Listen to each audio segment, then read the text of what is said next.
Hello, this is Chris Giorzy outside of Philadelphia, Pennsylvania in the United States, and today I want to talk about how we can use EMC Federation technologies to perform distributed telemetry of remote sensor data.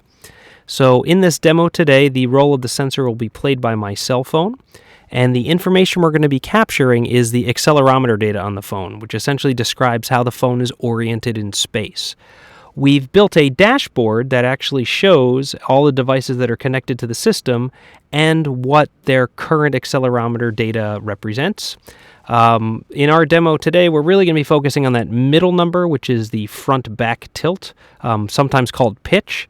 And to demonstrate, if I take my phone and I lean it really far forward, we'll get a very large negative number. If I hold my phone straight up, we'll get a very large positive number. And if I hold my phone flat as I can, we'll get a number right around 0. So you can see that we're getting pretty much real-time response in this dashboard.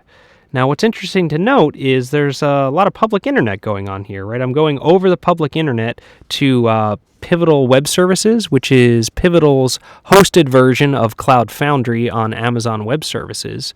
And even though I'm going over the public internet, I'm still getting real-time values demonstrated and shown on this particular dashboard.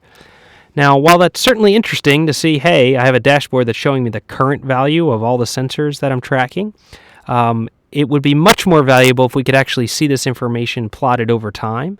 And for that, we'll turn to our friends at Tableau to help us do that graphing.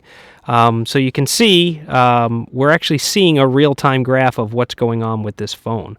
So for example, if I hold my phone straight up again, we'll see the line jump up. If I hold it straight down again, we'll see that it's a negative value, and if I hold it flat and try and get it close to 0, we'll come back to the middle and hold nice and steady. I can also do more jerky motion so that we don't have such smooth curves. But you can see that even though we're involving a lot of public internet, we're still getting real-time information. You should also note that there's actually two clouds involved here. So the collectors are running at Pivotal Web Services like we talked about, but we actually pulled the data across the public internet using a technology called Spring XD. And what that is a system that allows you to take data from a source, push it into data at a target in a very efficient and scalable way. And the way we're achieving real time is that we're pushing that data into an in-memory data grid called Gemfire XD, which is also a scalable system. So you can see as we move our phone, or if we hold the phone flat, the graph is going to represent that. Now, so far we've only been looking at a single value, the pitch data, but this phone is enabled with GPS, so we can look at 2 points of data simultaneously if we flip over to our map here. On this map, the size of the dots are represented by whatever their current pitch value is. So I'm holding my phone fairly flat, right around 1. All the other dots on the screen have a value of 1 for their pitch. But if I hold my phone straight up, what we'll see is that the other dots become small because I have a very large pitch value. If I hold the phone straight down, the other dots will become large and my dot will become small. And if I hold the phone right around 1, the dots all become around the same size. So here I am over in Pennsylvania, and we can see that the real time extends to looking at 2 values as well. Now, if this were real sensor data, and the pitch value suddenly went very, very large, like I hold my phone up, not only could we see, hey, there's a problem with that sensor, but also its location in space, and that's where we need to go and send some help to go correct that issue.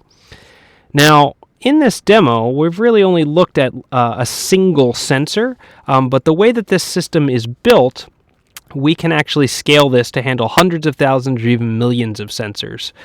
So for example, the data collectors are running at Pivotal Web Services on Cloud Foundry, and because we're making use of Cloud Foundry, we can actually scale it fairly easily. So right now we have 2 instances of the data collectors running.